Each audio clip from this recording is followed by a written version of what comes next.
దేవుని మహాకృప చొప్పున మరొకసారి మనం ఆయన సన్నిధిలో చేరి ఆయన ఆరాధించే ఒక విశేషమైన సమయాన్ని భాగ్యాన్ని పరమ తండ్రి మనకు అనుగ్రహించాడు. చదివిన లేఖన భాగంలో నుంచి ఈరోజు మరొక అంశాన్ని కొద్ది నిమిషాలు మనం నేర్చుకుంటాం.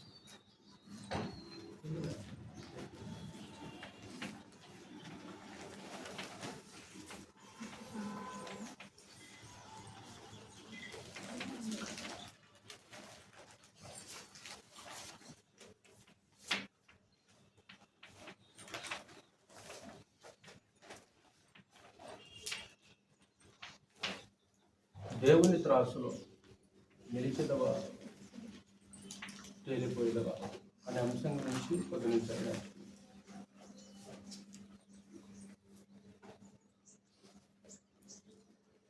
దేవుని త్రాసులో నిలిచిదవా తేలిపోయేదవా అనే అంశం గురించి మనం ఆలోచించేద్దాం. త్రాసు అనగానే ఇక్కడ మనందరికీ కూర్చున్న వాళ్ళకి పరిచయం. ప్రాముఖ్యంగా త్రాసు దేనికి ఉపయోగిస్తారంటే బరువుని తోచడానికి దాన్ని ఉపయోగిస్తారు. ఒక్కొక్కసారి మనం కూడా ఏం చేస్తుంటామంటే శరీర బరువు ఎంత ఉంది అనేది కూడా మనం కూడా చూసుకుంటాం. ఒకవేళ హాస్పిటల్ కూడా మనం వెళ్ళామనుకో, హాస్పిటల్ కూడా వెళ్తే డాక్టర్స్ ఏం చేస్తారు, బరువును చూడటం కూడా మనం చూడవచ్చు. అంటే వయసును బట్టి బరువు ఉండాలంటారు డాక్టర్లు. అవును, సంవత్సరం పిల్లలైతే ఇంత బరువు ఉండాలి, 10 సంవత్సరాల పిల్లలైతే ఇంత బరువు ఉండాలి, 50 సంవత్సరాల వయసు అయితే ఇంత బరువు ఉండాలి. అలాగే ఎత్తుకు తగ్గట్లు కూడా బరువు ఉండాలంట. నీ హైట్కు తగ్గట్లు బరువు ఉండాలి, వయసుకు తగ్గట్లు బరువు ఉండాలంట. అంటే త్రాసు ప్రాముఖ్యంగా దేనికి ఉపయోగిస్తారంటే బరువు తోచడానికి ఉపయోగించేస్తున్నారు. ఇప్పుడు మనం మాట్లాడుకునే త్రాసు మనుషుల త్రాసు గురించి కాదు, కానీ దేవుని త్రాసు. అంటే గ్రంథం ఏం చెప్తుందంటే, సహోదరులారా, దేవుని దగ్గర కూడా త్రాసు ఉంది. దేవుని దగ్గర కూడా త్రాసు ఉంది. దేవుడు తన త్రాసులో మనుషుల్ని చూస్తుంటాడు. పరమదేవుడు కూడా మనుషుల్ని తన త్రాసులో చూస్తుంటాడు. మనుషుల త్రాసులు అయితేనేమో వస్తువుల యొక్క బరువు, మనుషుల యొక్క బరువును చూస్తారు. మరి దేవుని త్రాసులో ఏం చూస్తాడు దేవుడు? దేవుని త్రాసులో దేవుడు ఏం చూస్తాడు? ఏ బరువును చూస్తాడు? అంటే మనుషుల త్రాసులో శరీర బరువును చూసినట్లు దేవుడు కూడా తన త్రాసులో మనిషి యొక్క శరీర బరువును తోస్తాడా? అంటే మనం ఎంత బరువు ఉన్నామనేది దేవుడు చూస్తుంటాడా? అంటే మన శరీర బరువుని తోచడానికి దేవుడు తన త్రాసును ఉపయోగించడు. ఇంతకీ దేవుడు తన త్రాసులో ఏ బరువును చూస్తాడు? మనిషిని ఏం చూస్తాడు? ఒకవేళ దేవుని యొక్క త్రాసులో మనల్ని కనుక చూస్తే నిజంగా ఆ త్రాసులో నిలిచుంటామా, లేదా ఆ త్రాసులో తేలిపోతాం? ఇప్పుడు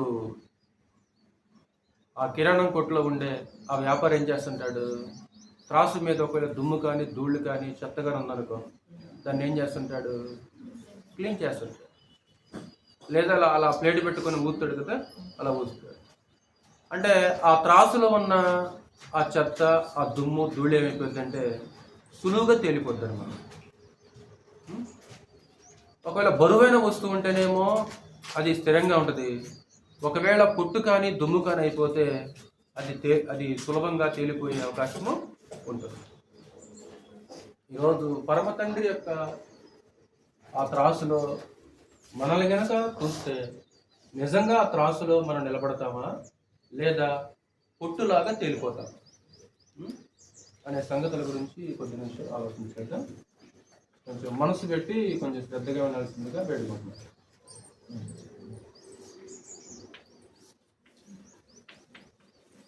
మనుషుల త్రాసు అన్యాయం అండి. అంటే 90% ఈరోజు మనుషులు ఉపయోగించే త్రాసు ఎలా ఉంటుందంటే ఖచ్చితంగా తేడా ఉంటుంది కదరా. ఇప్పుడు 50 కేజీలు బియ్యం బస్తా అంటాడు, 50 కేజీలు డబ్బులు తీసుకుంటాడు. ఎందుకు అది ఉండేది ఎంత? అది ఉండేది ఎంత? 48 కేజీలు. అవును కదా.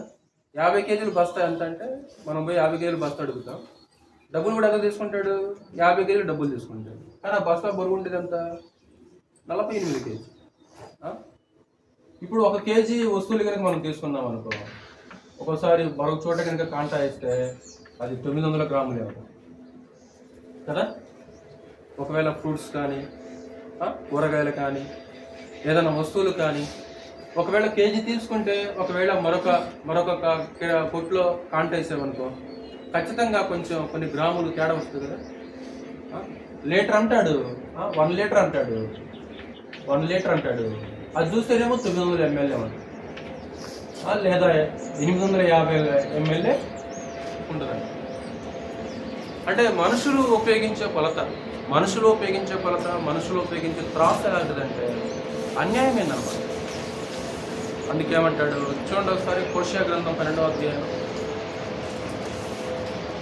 ఆ కాలంలో ఉన్న ఇశ్రాయేలీలు కూడా ఆ దేశంలో ఏం చేస్తున్నారనే విషయాన్ని అక్కడ జ్ఞాపకం చేస్తున్నారు.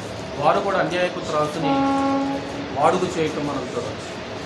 హోషేయ గ్రంథం 12వ అధ్యాయం 750 పేజీ పాత నిబంధనలో 12వ అధ్యాయం 7వ వచనం. హోషేయ గ్రంథం 12వ అధ్యాయం 7వ వచనం.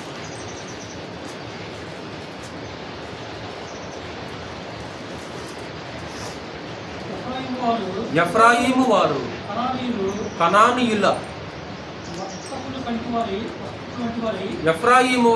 కనానీయుల వర్తకులు వంటి వారై అన్యాయపు త్రాసును వాడుక చేసెదరు. బాధ పెట్టవలనన్న కోరిక వారికి కలదు. ఎఫ్రాయిము వారు, ఎఫ్రాయిము అంటే ఎవరు? ఎఫ్రాయిము వారంటే ఇశ్రాయేలు ప్రజలను ఉద్దేశించి మాట్లాడుతున్నాడు. 12 గోత్రాల ఎఫ్రాయిము గోత్రం కదా. ఎవరు ఎఫ్రాయిము? యోసేపు కుమారుడుగా మనష్షే ఎఫ్రాయిము, 2 కొడుకులు కదా యోసేపుకి. యోసేపు కొడుకు ఎవరా అంటే రెండోవాడు ఎఫ్రాయిము అనమాట. అంటే ఎఫ్రాయిములు ఏం చేస్తున్నారంటారా సిల్లారా? కనానీల వర్తకులు వంటి వారంట. కనానీలు అంటే వాళ్ళ చుట్టుపక్కల అన్యజనులు అనమాట. అంటే అన్యజనులు ఎలాగైతే అన్యాయపు త్రాసు ఉపయోగిస్తున్నారో ఇశ్రాయేలు ప్రజలు కూడా ఏం చేస్తున్నారు? అలాంటి అన్యాయపు త్రాసునే ఉపయోగించేస్తున్నారు. వాస్తవానికి ధర్మశాస్త్రానికి ముందుగానే చెప్పబడింది దేవుడు, సరైన గుండు నీకు ఉండాలి, సరైన త్రాసు నీకు ఉండాలి, అన్యాయపు త్రాసుని వాడుకు చేయవద్దని దేవుడు లేవీకాండంలో ముందుగానే సెలవిచ్చాడు అనమాట. ఆమోసు గ్రంథం 8వ అధ్యాయం ఒకసారి పక్కనే. ఆమోసు గ్రంథము 8వ అధ్యాయము 4 నుంచి 5 వచనం చదువు ఒకసారి. దేశమందు బేదలను మృంగివేయును, దరిద్రులను మాపివేయును కోరువారులారా. తూము చిన్నదిగాను రూపాయి ఎక్కువగాను చేసి దొంగ త్రాసు చేసి మనము ధాన్యమును అమ్మునట్లు అమావాస్య ఎప్పుడైపోవునో మనము గోధుమలను అమ్మకము చేయనట్లు విశ్రాంతి దినము ఎప్పుడు గతించిపోవును అని. అంటే వీళ్ళ దృష్టి అంతా దేని మీద ఉంది? కృష్ణమూర్తనా? వీళ్ళ మనసు అంతా విశ్రాంతి దినం ఎప్పుడైపోద్ది. ఎందుకంటే విశ్రాంతి దినం రోజు ఏం చేయకూడదు? విశ్రాంతి దినం రోజు కనీసం ఇంట్లో అగ్గి కూడా రాజి పెట్టకూడదు కదా. విశ్రాంతి రోజు ఇంట్లో అగ్గి కూడా రాజి పెట్టకూడదు, కట్టెలేరకూడదు, ఏ పని చేయకూడదు. చివరికి పని వాళ్ళ చేత కూడా ఏం చేయించకూడదు? పని చేయించకూడదు. కానీ వీళ్ళ ఆలోచన ఏంటి? ఎప్పుడైపోద్ది విశ్రాంతి దినం? ఎప్పుడైపోద్ది? మనకు కూడా అనిపిస్తుంది ఎప్పుడైపోద్ది ఆదివారం, తొందరగా ఆరాధన అయిపోతే ఎక్కడికి వెళ్ళాలి, తొందరగా కావాలి ఈరోజు ఆరాధన, తొందరగా అయిపోతే నేను ఇంకో పని చూసుకుంటాను. అంటే దృష్టి అంతా దేని మీద ఉంది? మనసంతా ఎట్లా ఆగుతుంది? మనసంతా, దృష్టి అంతా కూడా. అంటే తూము చిన్నదిగాను రూపాయి పెద్దదిగాను చేసి, పూర్వకాలంలో రేషన్ షాపులో కిరోసిన్ పోసేవాళ్ళు కదా, లీటర్ కిరోసిన్ అది ఎలాగుంటుంది చూసారా మీరు? లోపల ఎలాగుంటుంది అది తెలుసు? అది కిందంతా లొట్టలాగా ఉంటుంది, లోపల పైన నుంచి వస్తుంది అనమాట. అది పైన కొలతే లీటర్ అనమాట, కానీ లోపల ఎంత ఉంటుంది? అంటే తూము చిన్నదిగా చేసి, రూపాయి పెద్దదిగా చేసి, దొంగ త్రాసు వాడుకు చేసి, మనము ధాన్యము అమ్మునట్లు అమావాస్య ఇప్పుడైపోవును. అంటే అమావాస్య అంటే ఒక ప్రత్యేకమైన కూడుకుంటుంది వాళ్ళకి. ఇశ్రాయేలీయులు అమావాస్య రోజు కూడుకోవాలి. అమావాస్య ఎప్పుడైపోద్ది, విశ్రాంతి దినం ఎప్పుడైపోద్ది, మేము ఎప్పుడు వ్యాపారం చేసుకోవాలి, మేము ఎప్పుడు పని చేసుకోవాలి. అంటే దొంగ త్రాసు అంటే అది వాస్తవానికి హేయమైనది. అది దొంగ త్రాసు హేయమైనది. అంటే ఈరోజు అన్ని కంప్యూటర్ కాంటాలు వచ్చినాయనుకో, అన్ని పూర్వకాలంలో మామూలుగా ఇనప కాంటాలే కదా ఉండేవన్నమాట. కొంతమంది వ్యాపారస్తులు ఏం చేస్తారంటే కింద ఒక పక్క అయస్కాంతం పెట్టేస్తారంట. అయస్కాంతం పెట్టేసేవాళ్ళంటే, లేకుంటే చింతపండు ముద్ద చేసి ఏం చేసేవాళ్ళు, చింతపండు ముద్ద చేసి ఒక పక్క పెట్టేసేవాళ్ళు.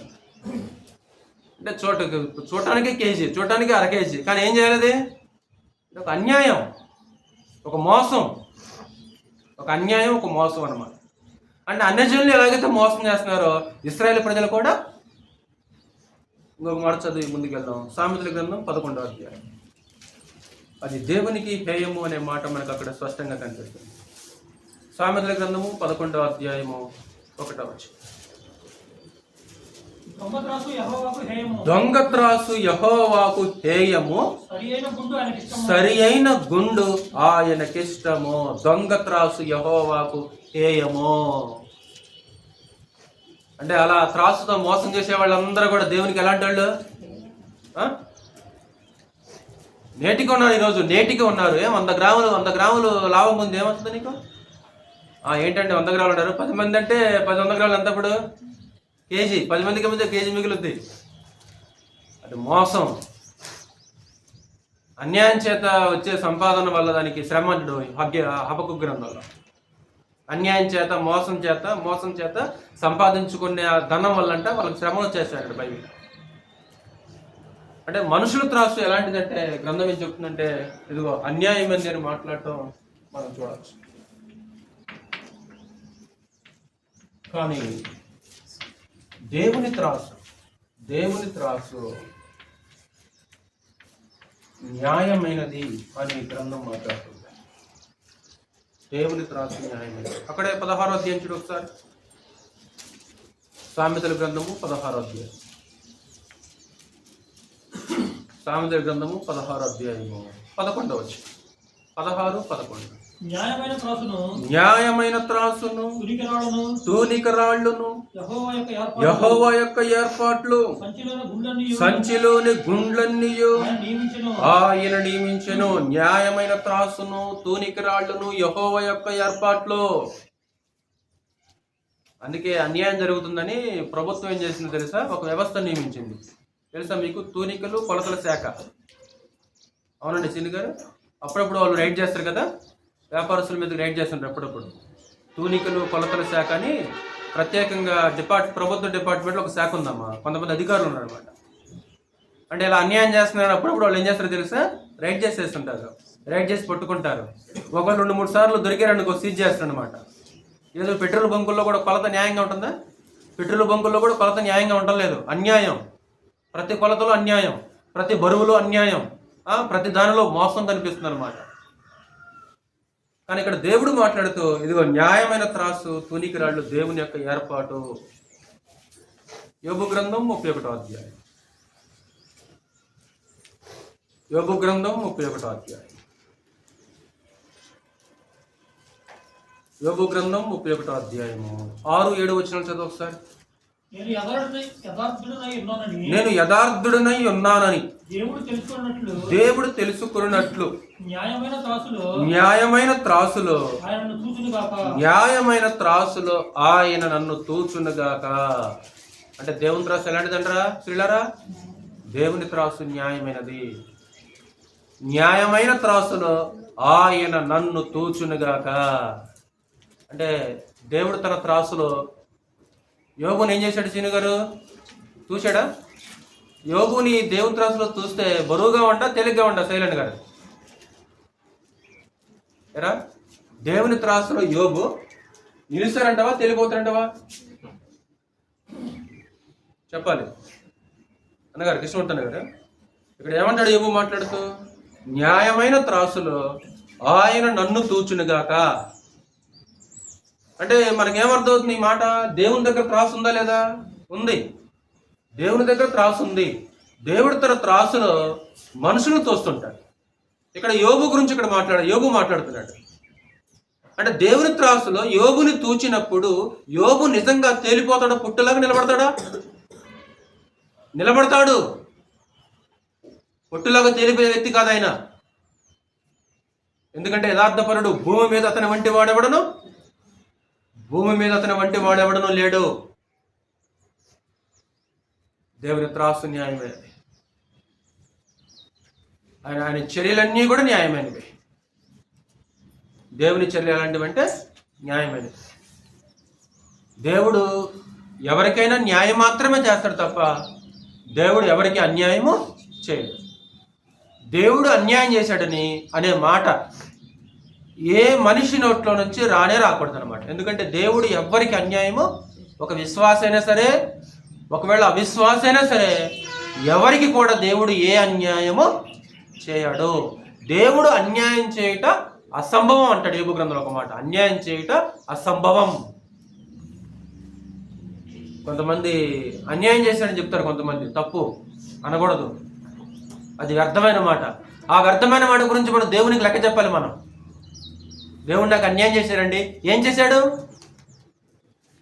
ఆయన అన్యాయం చేయడం అసంభవం అని బైబిల్ మాట్లాడుతుంటే, ఇప్పుడు యోబు తెలుసు కదా మీకు ఆ మాట. యోబు ఆ మాట అన్నాడా? కోట ఏమంటాడు? కుమారులు చనిపోయారా? ఆస్తి నాశనం అయిపోయిందా? పిల్లలందరూ నశించిపోయారా? దేవుడు అన్యాయం చేసినని చెప్పలేదు. యెహోవా ఇచ్చెను, యెహోవా తీసుకొని పోయినను, యెహోవా నామానికి స్తుతి కలుగును గాక. ఈ విషయంలో యోబు నోటి మాటతోనైనను పాపము చేయలేదు. నోటి మాటతో కూడా పాపం చేయాలి. దేవుడు అన్యాయం చేశాడని చెప్పాలయన. ఏంది, ఒకరోజు పిల్లలందరూ చచ్చిపోయారు కదా, అయినా దేవుడు అన్యాయం చేయలేదా? చేయలా. ఆస్తి అంతా పోయింది కదా, దేవుడు అన్యాయం చేయలేదా? అన్యాయం చేయలా. ఆస్తి నాశనమైన, కుమారులు పోయినా, దేహానికి అనారోగ్యం వచ్చినా, వ్యాపారంలో నష్టం వచ్చినా, మన జీవితంలో ఏం జరిగినా సరే దేవుడు అన్యాయము చేశాడరా? ఆలోచన కూడా మనలో రాకూడదు. ఎందుకు ఇలా చేశాడు దేవుడు? అలా చేస్తే బాగుండేది కదా. ఇలా చేయకుండా దేవుడు అలా చేసినట్టు ఎంత బాగుండేదో. అంటే ఎవరికి సలహా చెబుతాం ఒకసారి మనం? అంటే మనం ఎవరికి సలహా చెబుతామంటే, ఎవరికి మార్గనిర్దేశం చేస్తామంటే దేవునికి మార్గనిర్దేశం చేస్తుంటాం. ఇర్మియా కూడా ఒకసారి అది ఎంత అన్నాడు, దేవా యెహోవా న్యాయము విధించట్ను కూర్చొని నీతో మాట్లాడాలి. ఏదో కొలిక్తో మాట్లాడినట్లు, ఫ్రెండ్తో మాట్లాడినట్లు ఇర్మియా ఒకరోజు దేవునితో మాట్లాడుతున్నాడు. అంటే న్యాయం ఎలా విధించాలో దేవునికి నేర్పాలా మనము? చదువు ఇర్మియా గ్రంథం 12వ అధ్యాయము 1వ వచనం చదువు ఒకసారి అన్నమాట. ఇర్మియా గ్రంథము 12వ అధ్యాయము 1వ వచనం. యెహోవా నేను నీతో వాదించినప్పుడు నీవు నీతిమంతుడవుగా కనబడదువు, అయినను న్యాయము విధించుటను గూర్చి ఏదో కొలికితో, ఫ్రెండ్తో, ఎవరితో పక్కలతో మాట్లాడుతున్నట్లుంది. ఈ సంభాషణ ఎలాగుంది? యెహోవా ఏమంటాడమ్మా? న్యాయము విధించుటను గూర్చి నీతో మాట్లాడాలి. అంటే న్యాయం ఎలా విధించాలి, న్యాయం ఎలా జరిగించాలో ఇప్పుడు ఎవరెవరు చెప్పాలి? ఇర్మియా ఎవరు చెప్తున్నాడు? అంటే అంత పెద్దలు అండి మనం. అంటే ఒక మనిషి న్యాయం ఎలా విధించాలో ఎవరు నేర్పాలి? అంటే ఒక మనిషి దగ్గర పరమదేవుడు నేర్చుకోవాలా? అంటే ఒక్కోసారి అజ్ఞానంగా మాట్లాడుతుంటాం, మనం కూడా అజ్ఞానంగా ప్రవర్తిస్తుంటాం ఒక్కోసారి. ఇందుకు ఏంటంటే ఆయన న్యాయం ఏంటంట? చదువు, ఆయన న్యాయం ఏంటో చెప్తుంటాడు. చదువు. దుష్టులు తమ మార్గములలో వర్ధిల్లనేల, మహా విశ్వాసఘాతకులు సుఖింపనేల. ఇదే మా న్యాయం. ఎరా ఏంటి? విశ్వాసఘాతకులు సుఖంగా ఉన్నారు, నేనేమైపోతున్నా? నన్ను బురదలో వేశారు, గోతులో వేశారు, నన్ను ఎక్కడేశారు. దుష్టులు వర్ధిల్లుతున్నారు, విశ్వాసఘాతకులు సుఖంగా ఉన్నారు. నువ్వు న్యాయం సరిగా విధించట్లా. నేను న్యాయం నీతో మాట్లాడాలి అంటే ఇప్పుడు దుష్టులకి విశ్వాసఘాతకులకి ఇప్పుడు ఏం కావాలి? వాళ్ళకి శ్రమ వస్తే అప్పుడు దేవుడు న్యాయం చేసినట్లు. అంతేనా? ఆయన త్రాసు న్యాయమైనది, ఆయన చర్యలన్నీ కూడా న్యాయమైనవి. నేను గతంలో చెప్పాను, మీకు గుర్తుందో లేదో, దేవుడు ఏం చేసినా సరే న్యాయం. అంతే, దేవుడు ఏం చేసినా సరే న్యాయం. అది దేవుడు తన త్రాసులో ఈ సృష్టిని కూడా తూచారంట. దేవుడు తన త్రాసులో సృష్టిని తూచినట్లు మనం చూడవచ్చు. యెషయా గ్రంథం 40 చూడు ఒకసారి.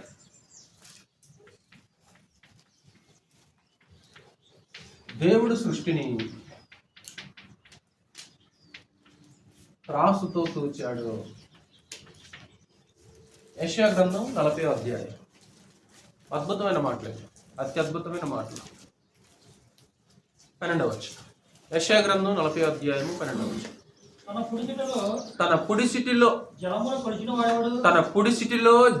కొలిచిన వాడెవడు? పుడిసిటి అంటే ఇప్పుడు మన దోషుడితో నీళ్ళు పెట్టుకుంటే నిలబడతాయా? పుడిసిటి అంటే దోషుడు కదా. తన పుడిసిటిలో జలములు కొలిచిన వాడెవడు అంటే ఈ భూమి ఉంది కదా, ఈ భూమి మీద ఎన్ని నీళ్లు ఉండాలో దేవుడు దేంతో కొలిచారంట? సీను గారు దోషుడితో కొలిచారంట. సార్ ఎంత ఉంటుంది ఆయనది? ఆ దోషుడు ఎంత ఉంటుంది? తన పుడిసిటిలో జలమును కొలిచిన వాడెవడు? 2 జానతో ఆకాశముల కొల చూసిన వాడెవడు అంటే భూమికి ఆకాశానికి ఎంత దూరం ఉండాలి? జాన్తో చూశారంట. తెలుసు కదా జాన్ అంటే, మన జాన్ ఎంత ఉంది? ఇప్పుడు దేవుని ఎంత ఉంటుంది? ఇంకా జానతో ఆకాశముల కొల చూసిన వాడెవడు? భూమిలోని మన్ను కొలపాత్రలో ఉంచిన వాడెవడు అంటే వాస్తవానికి నీళ్ల మీద భూమిని పరిచాడు ఆయన. అంతే కదా. అగాధ జలాలు ఉండేవి, జలాలు వేరుపరచుని ఎక్కడిని పలికాడు. పై జలాలు పైకి పోయినవి, క్రింది జలాలు క్రిందికి వచ్చినవి, మధ్యలో స్పేస్ వచ్చేసింది. ఈ జలములన్నీ ఒక చోటనే కూర్చబడి ఆరిన నేల కనబడును గాక అన్నాడు. అంతే. కింద ఉన్నవన్నీ ఏమేంటి? అన్ని జలాలు. ఈ జలములన్నీ ఒక చోటనే కూర్చబడి ఆరిన నేల కనబడును గాక అని దేవుడు పలికాడు. అంతే వచ్చింది కదా. అంటే నీళ్ల మీద భూమిని పరిచాడు ఆయన. అంటే ఈ నీళ్ల మీద భూమిని పరిచినప్పుడు ఈ భూమిలో మట్టి ఎంత ఉండాలి? అంతేనండి. భూమిలోని మన్ను కొలపాత్రలో ఉంచిన వాడెవడు? తర్వాత త్రాసుతో పర్వతములు తూచిన వాడెవడు? తర్వాత తూనిక చేత కొండలను తూచిన వాడెవడు? త్రాసు తూనిక 2 ఒకటే కదా. త్రాసు తూనిక 2 ఒకటే. అంటే దేవుడు తన త్రాసులో ఏం తూచారంటారా? పర్వతాలనే కొండలను తూచారంటారా. అంటే భూమి మీద పర్వతాలు ఎంత బరువు ఉండాలి, కొండలు ఎంత బరువు ఉండాలి, మట్టి ఎంత ఉండాలి, నీళ్ళు ఎంత ఉండాలి అని పరమ తండ్రి అద్భుతంగా కొలత వేసి పక్కా కొలత ప్రకారంగా దేవుడి సృష్టి నిర్మాణం చేసినట్లు మనము చూడగలం. త్రాసుతో పర్వతమును తూచిన వాడెవడు? కాబట్టి పరమదేవుడు తన త్రాసుతో సృష్టిని తూచాడు. భూమిని, భూమి మీద ఉన్న నీళ్ళని, కొండలని, పర్వతాలను తూచాడు. అంత మాత్రమే కాదు, కానీ ఇదిగో మనుషులను కూడా తోస్తున్నట్లు ఇందాక మనం యోగ గ్రంథంలో మనం చదివాం. అర్థమవుతుందని చెప్తుంది. దానికి అర్థం ఉందా? వాటి ఇంతకీ 4 దేవుడు తన త్రాసులో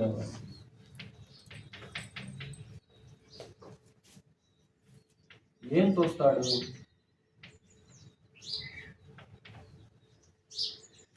మనుషులనైతే ఏం తోస్తాడు? మనుషులనైతే ఏం తోస్తాడు? ఈ సృష్టిని తూచాడు, ఓకే. మనుషులను కూడా దేవుడు తన త్రాసులో తోస్తాడు. మనుషులనైతే దేవుడు ఏం తోస్తాడు అంటే డాక్టర్ గారు మన శరీర బరువును చూసినట్లు దేవుడు కూడా మన శరీర బరువును తోస్తాడా? కాదు. అది అవసరం ఆయనకి? అంటే దేవుడు తన త్రాసులో మన శరీర బరువుని చూడడు. మరి ఏం తోస్తాడు మన ఆ త్రాసులో? అని అంటే 1 నెంబర్ 1 మన యథార్థతను.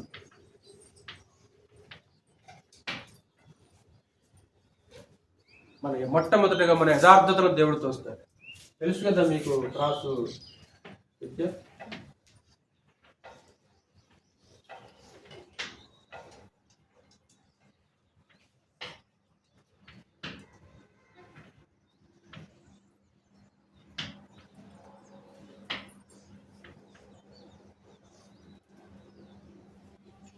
మనుషులు తోస్తుంటాడు కదా. ఇక్కడ కుల ప్రమాణం ఏముంటుందంట వీడ? ఇక్కడ కుల ప్రమాణం ఏమేమి ఉంటుందంట? ఖచ్చితంగా ఉండాలి కదా ఏదో ఒకటి. ఖచ్చితంగా ఇప్పుడు దేవుని యొక్క కుల ప్రమాణం ఏదే ఉంటుందంట? ఇప్పుడు ఒక పక్కనేమో మనలో పెడతాడు, మరి ఇంకొక పక్క ఏం పెడతాడు అంటే ఇప్పుడు దీనికి బరువు దీనికి సరిపోవాలి కదా, దీనికి సరిపోవాలన్నమాట. అంటే ఏం తోస్తాడు తన త్రాసులో? శరీర బరువును కాదు, మన యథార్థతను తోస్తాడు ఆయన. మళ్ళా చదివిన మాట యోబు గ్రంథం 31వ అధ్యాయము 6వ వచనం. యోబు గ్రంథం 31వ అధ్యాయము 6వ వచనం. నేను యథార్థుడనై ఉన్నానని చూడాలి, జాగ్రత్తగా గమనించాలి. అక్కడ ఆ మాట మనకు కనిపిస్తుంది. మరలా చదువు. నేను యథార్థుడనై ఉన్నానని దేవుడు తెలుసుకున్నట్లు, అంటే నేను యథార్థవంతుడును కాదో అని దేవుడు తెలుసుకున్నట్లు న్యాయమైన త్రాసులో ఆయన నన్ను తోచునుగాక. అంటే దేవుని త్రాసు న్యాయమైనది. ఆ న్యాయమైన దేవుని త్రాసులో ఏం తోస్తాడు శైలన్న గారు? నేను యథార్థవంతుడనై ఉన్నానో లేదో అని దేవుడు తెలుసుకున్నట్లు. అంటే మన యథార్థతను శైలన్న గారు, మన యథార్థత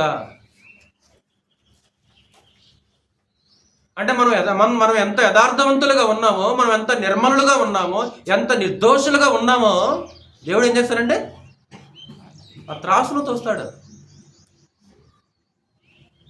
యోబు యొక్క యథార్థత గురించి మనకు 1వ అధ్యాయం తెలుసు. మనకి యోబు యొక్క యథార్థత గురించి 1వ అధ్యాయం మనకు తెలుసు. ఈరోజు మన యథార్థతను పరీక్షించడానికి కూడా దేవుడు మనల్ని గనక త్రాసులో కూర్చోబెడితే ఆ త్రాసులో నిలుస్తామా తెలిపోతామా సన్ని? వాట్యా ఏనా ఎలాగుంటాం నిజంగా మనము? ఈరోజు మన హృదయము, మన మనస్సు, మన మనస్సాక్షి ఎలాగుంది? మన ఆలోచన ఎలాగున్నవి? నిర్మలుగా ఉన్నామా? యథార్థంగా ఉన్నామా? లేదా పైకి భక్తి కలిగిన వారి వల్ల నటించేస్తున్నాం మనము? అందుకే ఏమంటే తిమోతి పత్రికలో, పైకి భక్తి కలిగిన వారి వల్ల ఉండి దాని శక్తిని ఆశ్రయించని వారు. అంటే పైకి ఎలాగున్నారు? పైకి భక్తి కలిగిన వారి వల్ల ఉన్నారు, కానీ అంతరంగం గురించి మాట్లాడితే అంటే మన యథార్థత. దేవునికి కావలసింది మన వేషం కాదు. మీకు తెలిసిన మాటే కదా, ఆ దావీదుని అభిషేకించడానికి వెళ్ళినప్పుడు సమూయేలు యెషయా యొక్క పెద్ద కుమారుడు అనుకుంటాడు కదా, ఏలియాబు వస్తాడు, ఇదిగో యెహోవా కోరుకున్నవాడు ఇతడే అని. ఏలియాబును అభిషేకించడానికి సమూయేలు వెళ్ళినప్పుడు దేవుడు ఏమంటాడు? అతని పైరూపమును అతని ఎత్తును లక్ష్య పెట్టకమో. మనుషులు లక్ష్య పెట్టు వాటిని యెహోవా లక్ష్య పెట్టడు. యెహోవా హృదయములను లక్ష్య పెట్టేవాడు ఆయన. మనకు ఎత్తు కావాలి, మనకు హైట్ కావాలి, మనకు బలం కావాలి, మనకు రూపం కావాలి. దేవునికి మాత్రము అదే కదా. పోయిన వారం మనం వివాహం గురించి చెప్పుకున్నాం. ఇప్పుడు పోయిన వారం వివాహం గురించి చెప్పుకున్నప్పుడు మనకేం కావాలి? ఇదిగో సరైన ఎత్తు కావాలి, సరైన బలం కావాలి, సరైన రంగు కావాలి, ఇదిగో తమ స్థాయికి తగ్గ వాళ్ళు కావాలి. దేవుడు మాత్రము అంటే మన యథార్థత దేవుడు త్రాసులో తోస్తాడు తమ్ముడు. మన యథార్థత. నేను యథార్థతను విడవనని మాట్లాడుతున్నా ఒక చోట. ఒకసారి చూడకండి, 27వ అధ్యాయము 5వ వచనం కూడా చదువు ఒకసారి. 27వ అధ్యాయము 5వ వచనం.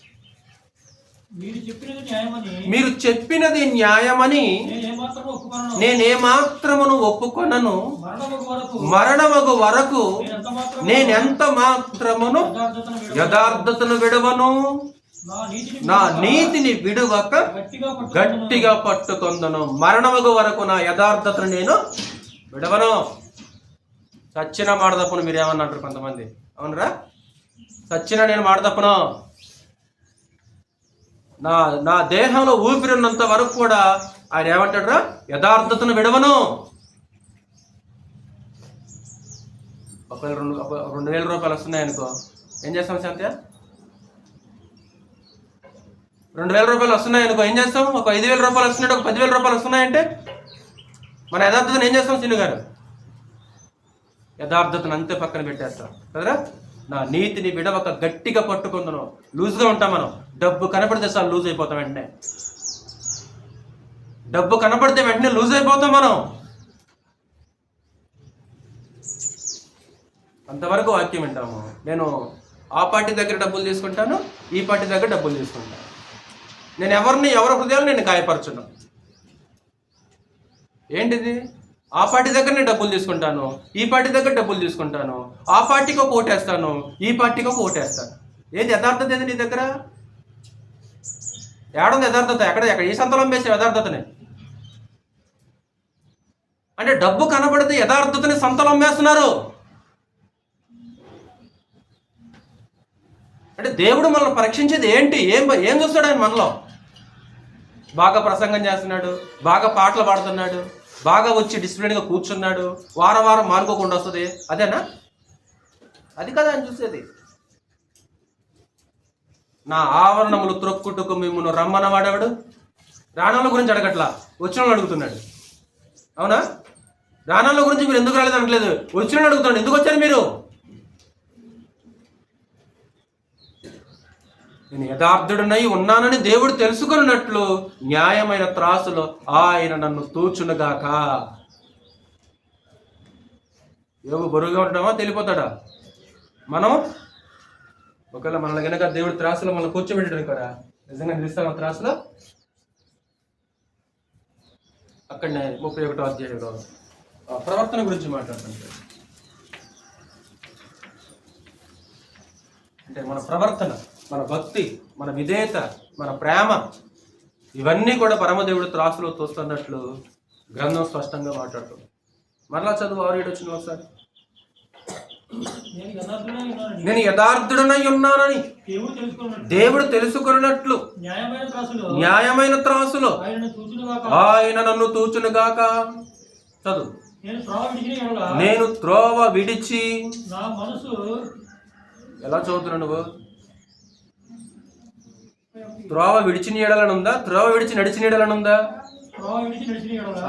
నేను త్రోవ విడిచి నడచిన ఎడల నా మనసు నా కన్నులను అనుసరించి సంచరించిన ఎడల మాలిన్యమేమైనను. అంటే ఇక్కడ 3 అవయవాల గురించి మాట్లాడు తమ్ముడు.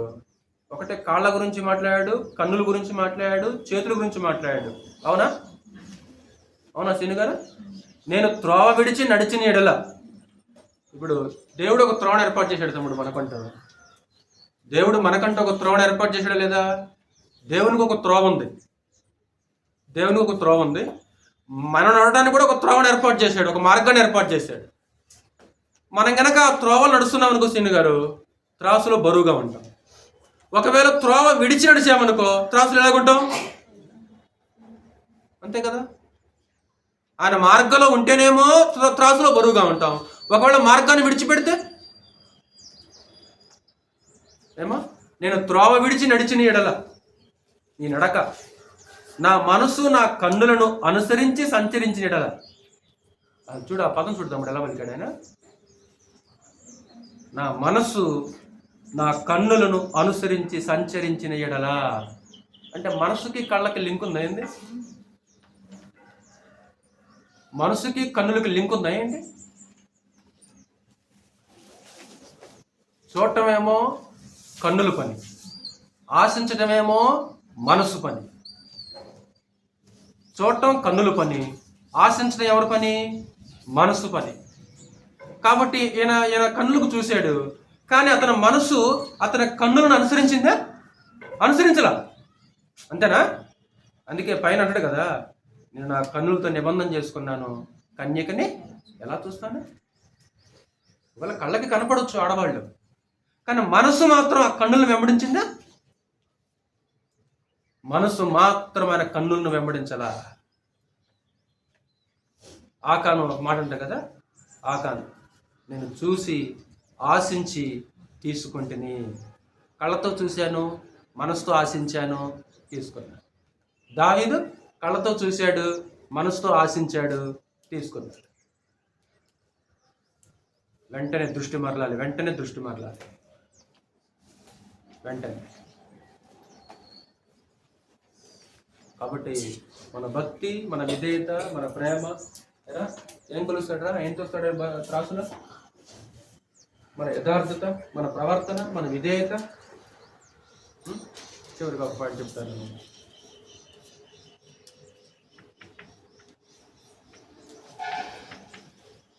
దేవుని త్రాసులో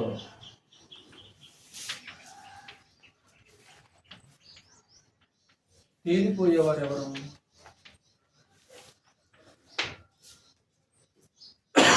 దేవుని త్రాసులో తేలిపోయేవారు. మీకు అందరికీ తెలిసిన ఒక ఉదాహరణ అయినా చదువుతున్నాం ఒకసారి. కాబట్టి దేవుడు నరులని త్రాసులో తోస్తాడు అనటానికి ఖచ్చితమైన ఆధారం ఏంటంటే, ఇందాక మనం యోబు గ్రంథంలో చదువుకున్నాం. ఇది రెండవ ఉదాహరణ. మీకు అందరికి తెలిసినట్లు నెబుకద్నెజరు వినాలి, యూదా దేశం మీద దాడి చేసి యెరూషలేము ప్రాకారాన్ని పడగొట్టి కాల్చి, దేవాలయాన్ని కూడా పడగొట్టి కాల్చి, సుమారు కొన్ని వేల మంది యూదులను ఏం చేశాడు? చెర తీసుకొని పోయాడు. అంత మాత్రమే కాకుండా దేవాలయాన్ని పడగొట్టాడు కదా, ఆ దేవునికి ఉపయోగించే ఉపకరణాలన్నింటినీ ఏం చేశాడు? తీసుకొని పోయాడు. సొలొమోను చేయించిన ఉపకరణాలు ఉన్నాయి, బంగారంతో ఇత్తడితోటి చేసిన ఉపకరణాలు, విలువైన ఉపకరణాలు. యాజకులు ఏం చేసేవాళ్ళంటే ఆ దేవాలయంలో దేవుని యొక్క సేవకు వాటిని ఉపయోగించేవారు. కానీ నెబుకద్నెజరు తీసుకెళ్ళిన తర్వాత అతనిలో మెచ్చుకోదగిన ఒక విషయం ఏంటంటే, అతను ఆ వస్తువుల్ని, ఆ ఉపకరణాలని, ఆ పాత్రలని తన స్వార్థం కోసం ఉపయోగించుకోకుండా మొత్తం లెక్క రాసేసి ఒక గదిలో ఒక బొక్కసంలో భద్రపరిచాడు. ఎవరు? నెబుకద్నెజరు చనిపోయిన తర్వాత అతని మూడో తరం సింహాసనం ఎక్కింది. ఎవరా మూడో తరము? బెల్షస్సర్. ఒకరోజు బెల్షస్సర్ ఏం చేశాడంటే తన రాజ్యంలో 1000 మంది అధికారుల్ని పిలిపించి విందు చేయడం ప్రారంభించేశాడు. 1000 మంది అధికారులతో, మావయ్య గారు వినాలి, 1000 మంది అధికారులతో విందు చేయడం ప్రారంభించాడు. ఇప్పుడు అతని మనసులో ఒక కోరిక పుట్టింది. ఏంటి? మనకు ఈ పాత్రలో మద్యం పోసి తాగితే మజా ఉండదు, కాదు, వెరైటీ కావాలి. ఇందులో తాగితే కిక్కు రావట్లేదు, అంతే కదా? తాగుబోతులు ఏమనుకుంటారు? ఈ తాగుబోతులు మాటలన్నీ కూడా ఇంతే ఉంటాయి. మజా లేదురా, కిక్కు లేదురా, అక్కడ కూర్చొని తాగలరా, ఇక్కడ కూర్చొని తాగలరా, అది కలుపుకోవాలరా, ఇది కలుపుకోవాలరా అని తాగుబోతులు మాట. ఆడి కూడా ఏమనుకున్నామా అంటే, ఈ పాత్రలు సరిపో, ఏ పాత్రలు కావాలి ఇప్పుడు? ఇదిగో మా తాత అక్కడ తెచ్చాడు, ఆ దేవుని సంబంధం ఒక ఉపకరణాలు తీసుకొచ్చేసి అందులో మద్యం పోసి త్రాగుతున్నాడు. అప్పుడు మీకు తెలిసినట్లు ఒక అరచే వచ్చేసి గోడ మీద ఒక రాత రాశారు. ఏంటది? మెనే టెకెల్ ఉపాసి. ఇప్పుడు ఆ వ్రాతకి అర్థం చెప్పేవాడు తన సామ్రాజ్యంలో ఎవడు? వాళ్ళకు సంబంధించిన వాళ్ళు ఎవరు లేడు, దానియేలు తప్ప. గాడి విద్య గల వారిని, శకుని గాండ్రిని అందరిని పిలిపించేశారు. ఎవడే చెప్పట్లేదు అదని అర్థం. అప్పుడు రాణి వచ్చేసి బెల్షస్సర్తో మాట్లాడారు. నీ తండ్రి కాలంలో దానియేలు ఒక అతను ఉన్నాడు, అతడు దేవతల యొక్క ఆత్మ కలిగిన వాడు, దానియేలుని పిలిపించు, ఖచ్చితంగా దీని అర్థం చెప్తాడు అని ఆవిడ చెప్పుతాను. అప్పుడు బెల్షస్సర్ ఏం చేస్తాడు? దానియేలుని పిలిపించినప్పుడు ఆ మెనే టెకెల్ ఉపార్సిన అన్న మాటకు అర్థం చెప్తాడు. ఏంటంట? చదివే కదా మన లేఖన భాగంలో చదువుదాం. ఆయన దానియేలు గ్రంథము 5వ అధ్యాయం. దేవుని యొక్క త్రాసులో తేలిపోయే వాళ్ళు ఎవరు? ఇక్కడ బెల్షస్సర్ దేవుని యొక్క త్రాసులో తేలిపోయినట్లు మనం చూడగలం. ఈరోజు ఇక్కడ కూర్చున్న నీవు నేను దేవుని యొక్క త్రాసులో బరువుగా నిలబడతామా లేకుంటే తేలిపోతామా? ఒకసారి నేను చదువుతాను, 1 నుంచి 6 వచనాలు, 5వ అధ్యాయం 1 నుంచి 6 వచనాలు నేను చదువుతున్నప్పుడు చూడాలి, వినాలి. రాజుకు బెల్షస్సరు తన అధిపతులలో 1000 మందికి గొప్ప విందు చేయించి ఆ 1000 మందితో కలుసుకొని ద్రాక్షారసము త్రాగుచుండెను. బెల్షస్సరు ద్రాక్షరసము త్రాగుచుండగా తానును తన అధిపతులను తన రాణులను తన ఉత్పత్తులను వాటిలో ద్రాక్షరసం పోసి త్రాగునట్లు తన తండ్రి యగు నెబుకద్నెజరు యెరూషలేములోని ఆలయముల నుండి తెచ్చిన వెండి బంగారు పాత్రలు తెమ్మని ఆజ్ఞ ఇచ్చెను. వెండి బంగారు పాత్రలు మామూలు పాత్రలు కదది. అందుకు వారు యెరూషలేములోని దేవుని నివాసముగు ఆలయములో నుండి తీసుకున్న సువర్ణోపకరణములను తెచ్చి ఉంచగా రాజును అతని అధిపతులను అతని రాణులను అతని ఉపపత్నులను వాటిలో ద్రాక్షరసం పోసి త్రాగిరి. ఏమా వీళ్ళు కూడా ఉన్నారు అక్కడ కదా, రాణులు కూడా ఉన్నారు, ఆటలు కూడా తాగుతున్నారు. ఆ పదం చూడండి ఎలాగుంటుంది. దేవుని నివాసముగు ఆలయములో నుండి తీసుకున్న, దేవుని ఆలయం అది, దేవుడు నివసించే ఆలయం, దేవుని కొరకు ఉపయోగించే పాత్రలు అవి. ఇంకేం చేస్తున్నారంట, వారు బంగారు వెండి ఇత్తడి ఇనుము కర్ర రాయి అను వాటితో చేసిన దేవతలు స్తుతించుచు ద్రాక్షరసము త్రాగుచుండగా ఆ గడిలోనే మానవ హస్తపు వ్రేళ్లు కనబడి దీపము దగ్గర రాజు యొక్క నగర గోడకోత మీద ఏదో ఒక వ్రాత వ్రాయిచున్నట్టుండెను. రాజు ఆ హస్తము వ్రాయిట చూడగా అతని ముఖము వికారమాయను. అతడు మనసునందున కలవరపడగా అతని నడుము కీళ్లు వదిలి అతని మోకాళ్ళు గడ గడ వణుకుచు కొట్టుకొనుచుండెను. అప్పుడు దాకా ఉత్సాహంగా ముఖం అంతా వెలిగిపోతుంది, ముఖం అంతా తారాజువలాగా మెరిసిపోతుంది. ఎప్పుడైతే ఆ హస్తం రాశాడో ముఖం అయిపోయిందంట, ముఖం వికారం అయిపోయింది, కీళ్లు లూజ్ అయిపోయినాయి, నడుము వదిలైపోయింది. ఇక పిలిపిస్తున్నాడు, అందరినీ పిలిపిస్తున్నాడు. ఎవడే చెప్పట్లా ఇంకా బహుమానాలు ప్రకటించడం ప్రారంభించేశాడు. అసలు విషయం మనం చదువుతున్నాం.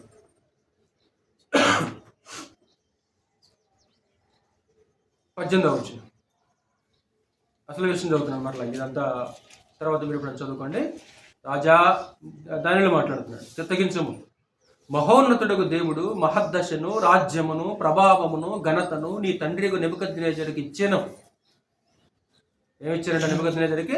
మహద్దశ, రాజ్యము, ప్రభావము, ఘనత. ఎవరెవరికి ఇచ్చారు?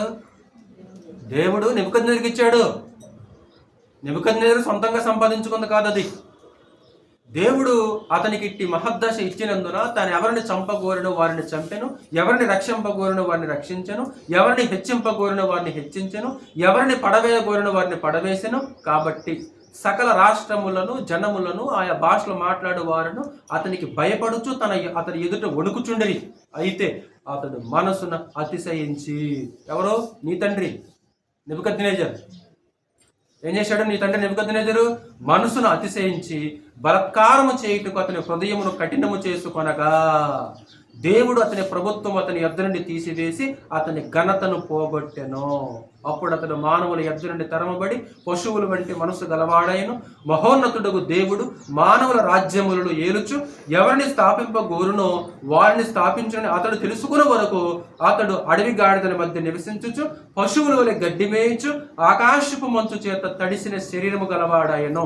బెల్షస్సరు అతని కుమారుడు నీవు ఈ సంగతి అంతయు ఎరిగియుండియో.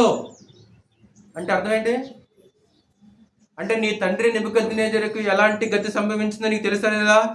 తెలిసి కూడా నువ్వేం చేసావు? నువ్వు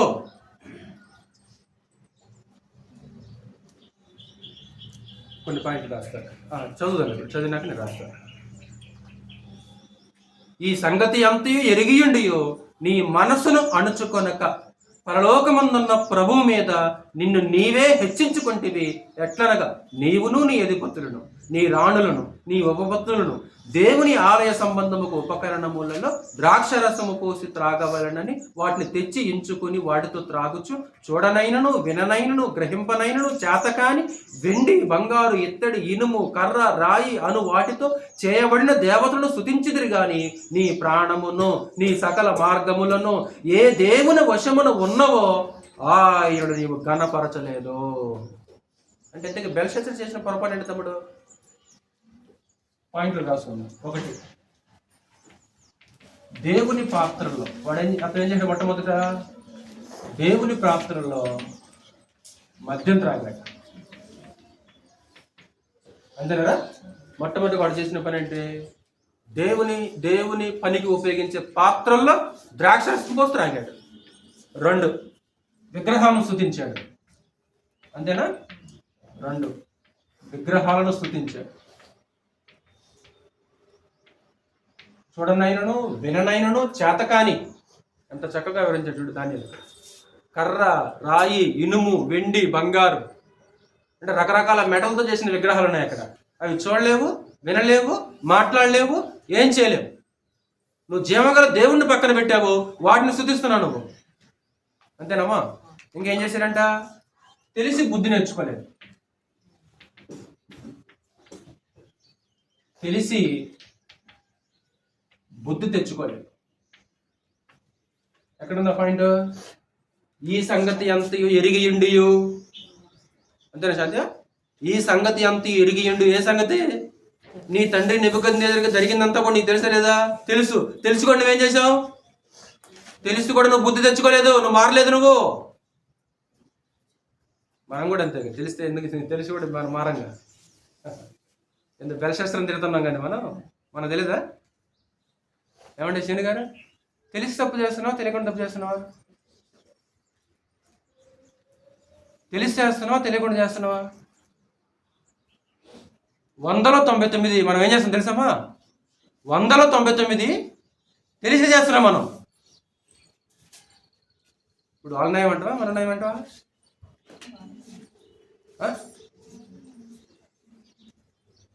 తన యజమానుని చిత్తమంతయు ఎరిగియుండియు సిద్ధపడక, అతని చిత్తము చొప్పున చేయక అనేక దెబ్బలు తగులు. ఒకవేళ తెలియక చేసిన వానికి కొద్ది దెబ్బలే, తెలియక చేస్తేనేమో కొద్ది దెబ్బలు అన్నాడు. తెలిసి చిత్తమంతా తెలిసి చిత్త ప్రకారం చేయకపోతే అనేకమైన దెబ్బలు తగులు అన్నాడు. గుర్తుందా మాట మత్తయి లోకస్వార్తలో? ఈరోజు ఇప్పుడు తెలిసి బెల్షస్సర్ చేయలేదు, నీకు తెలిసి సంగతి. మరి ఈరోజు నువ్వు నేను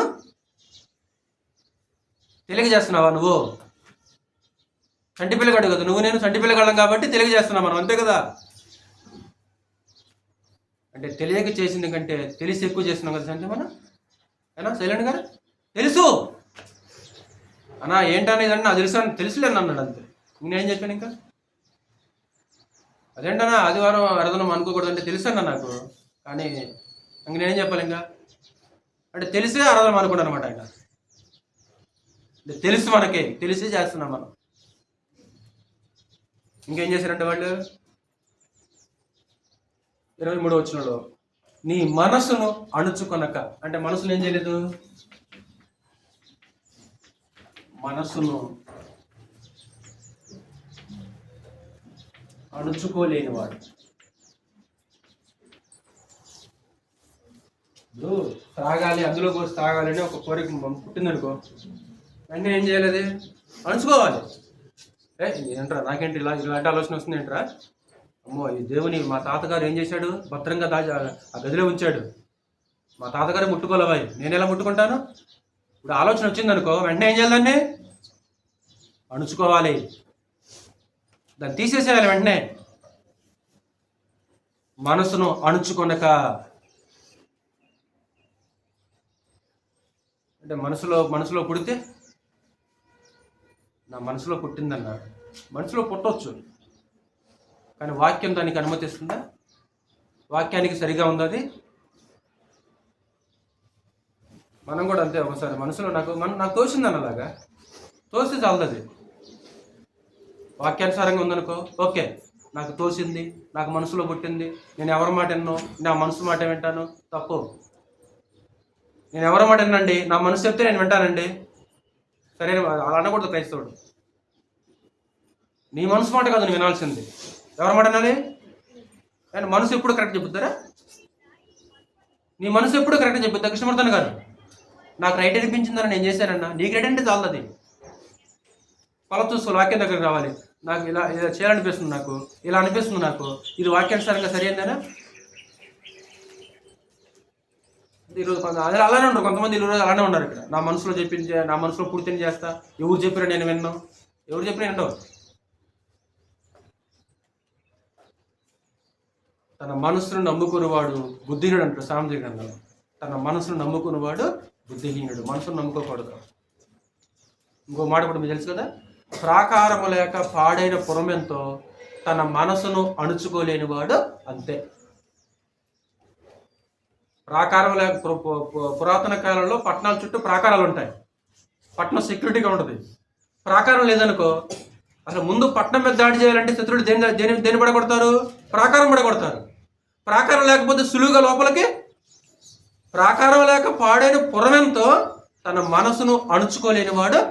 అవునుగా మరి పాడిపోయింది మనిషి, పాడు కాదు మొబైల్ చేసిన మరి రాత్రికి రాత్రి చనిపోయింది మనిషి. ఇప్పుడు అంటే మనసును అణుచుకోలేదు ఆయన. ఇంకా ఏం చేశాడు అక్కడ? పరలోకమందున్న ప్రభువు మీద నిన్ను నీవే హెచ్చించుకుంటేవి అంటే అహంకారం కనపడుతుంది కదా అక్కడ. అంతేనమ్మా? హెచ్చించుకోవడం అంటే కోటే ఎవరి మీద హెచ్చించుకున్నాడు ఈ మనిషి? దేవుని మీద హెచ్చించుకున్నాడు. అంటే మనసును అణుచుకోలేని వాళ్ళు, తమను తాము హెచ్చించుకొని అహంకారంగా ఉండేవాళ్ళు త్రాసులో నిలుస్తారా లేక తెలిపోతారా? అంటే మనసును అణుచుకోలేక అహం. అంటే ఏ మనిషి అయినా పతనానికి, పడిపోవటానికి, నాశనం కావటానికి ఒక ప్రధానమైనది ఏంటమ్మా? అహం కదమ్మా. గ్రంథ చరిత్రలో ఎంతోమంది పడిపోయారు. భూమి మీద లోక చరిత్రలో కూడా ఎంతోమంది అహం. అది బహు భయంకరమైనది.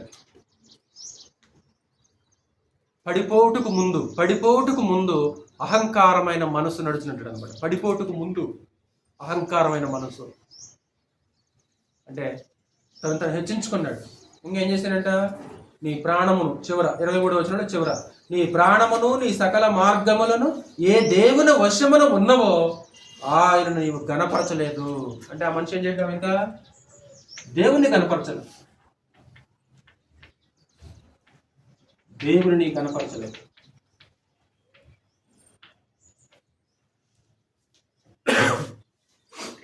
ఇరవై నాలుగో వచ్చిన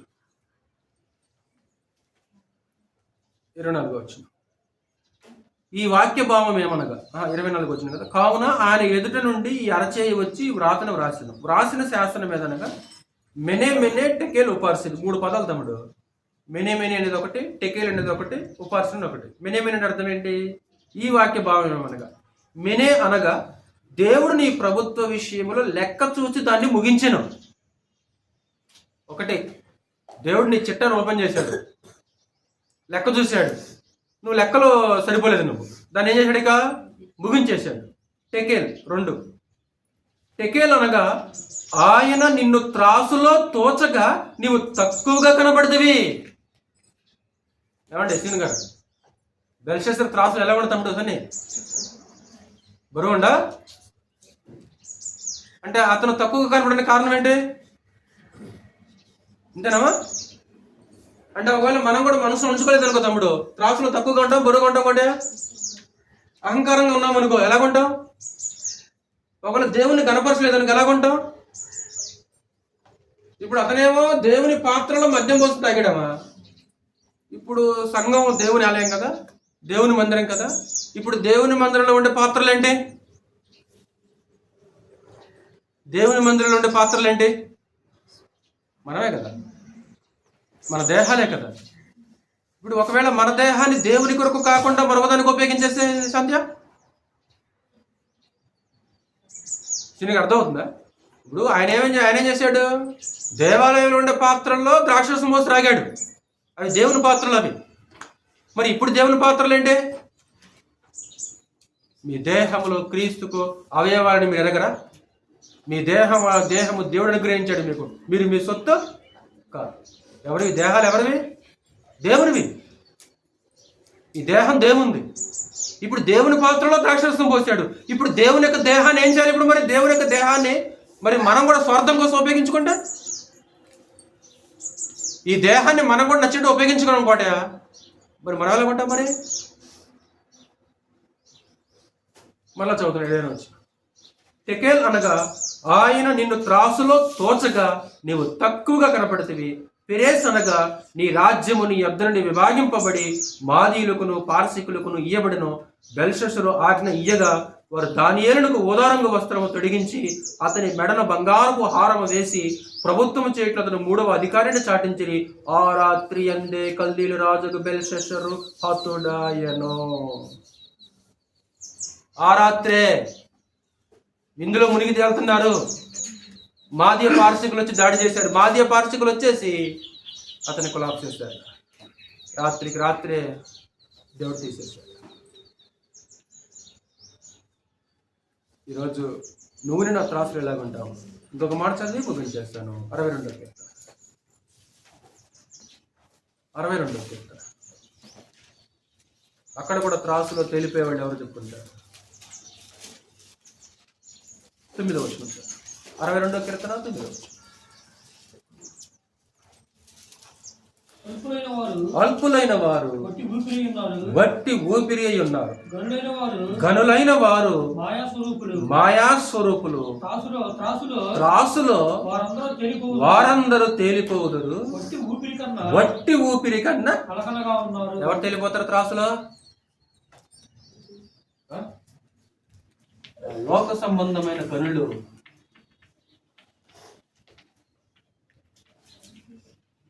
లోక సంబంధమైన గనులు అంటే లోక సంబంధమైన ఘనత. లోక సంబంధమైన ఘనత దేన్ని బట్టిరా? ధనాన్ని బట్టి. అంతేనా? ధనాన్ని బట్టి, అధికారాన్ని బట్టి, హోదాన్ని బట్టి. ఇవన్నీ త్రాసులు ఏమైపోతాయిరా? త్రాసులు ఏమైపోయి దేవుని త్రాసులో ధనము, హోదా, అధికారం, పలుకుబడి ఇవన్నీ కూడా దేవుని యొక్క త్రాసులో బరువుగా ఉండేవా, తెలిపోయేవా? ఒకవేళ బెల్షస్సరుని త్రాసులో తూసినట్లే పరమదేవుడు ఈరోజు నిన్నును త్రాసులో తూస్తే నిజంగా బరువుగా ఉంటామా, లేకుంటే తేలిపోతామా? ఎలాగుంటా ఈరోజు నువ్వు నేను? యోగులాగా బరువు తూగుతామా, లేకుంటే తేలిపోతామా?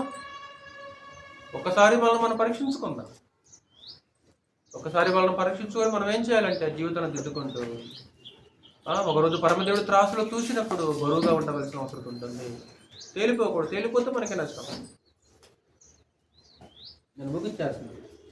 బోడి కంచండి ఒకసారి. దేవుని త్రాసులో నిలిచినవా తేలిపోయిన అంశం గురించి మనం నేర్చుకోవాలి.